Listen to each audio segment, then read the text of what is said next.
Geithner downgrades its own credibility to junk, says Bloomberg.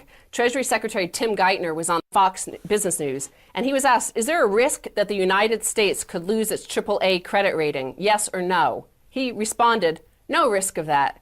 Well, that's false. He's lying. But when you lie in front of Congress, like Geithner does every other week, or Hank Paulson does, or Ben Bernanke, you become inured to the consequences of lying. They're lying-a-holics. But this reminds me of Enron as well. When Enron, there was one single analyst, I forget her name, it was a woman who was saying Enron is a black box of nothingness. It's all fraud. And she was attacked by everybody else in the mainstream media, all the powerful people like Ken Lay.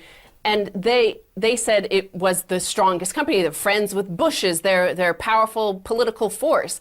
Right. And it evaporated in one day. And the same thing here is he's attacking the people who point out that it's a fraud, it's the classic, U.S. dollar. Classic Icarus, flying too close to the sun, blank flying saying they're doing God's work. Tim Geithner thinking the U.S. Treasury bond is somehow worth something that it's not. And they believe that they are in league with their God, because there's Tim Geithner in heaven slurping on the ambrosia of his own malfeasance that he inhales copiously to give himself the voluminous attitude of his God in his own mind, not realizing that he's actually lying in the gutter drinking Mad Dog 2020 and being kicked in the head by some poor person he's bankrupted.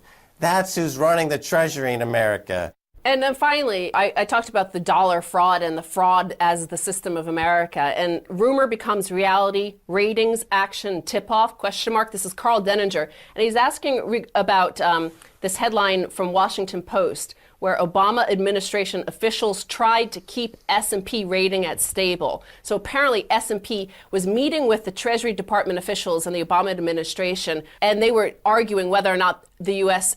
outlook would be downgraded. So the question is, there was action, like PIMCO got big news last week when they were shorting U.S. Treasuries, which was a seismic event, but were they tipped off by the likes of Timothy Geithner? Well, you know, remember leading up to the Iraq war invasion, Colin Powell went before the UN with a vial full of talcum powder and said, this is going to kill everybody. And that was all prearranged stagecraft to get Halliburton a bunch of contracts to murder people senselessly in Iraq. So now it's just Tim Geithner deciding to murder people senselessly with inflation, and they prearrange all these S&P ratings, and they cook the books, and the proof is in the dollar, which is collapsing, and they're going offline, baby. If you have anything in U.S. dollars, prepare to lose it all. It's all going to...